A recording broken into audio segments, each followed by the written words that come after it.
காணாத கண்களில்லை, காணாமல் நாளது நகர்வதில்லை.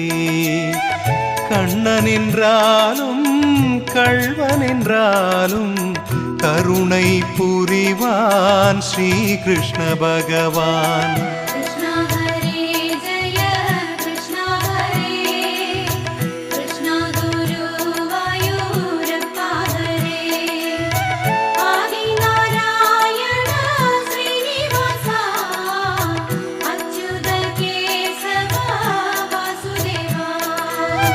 அழகிய கண்ணனின் அடிதனை எண்ணுவர், அவனது தொல்லைகள் அனைத்தையும் தாங்குவர்.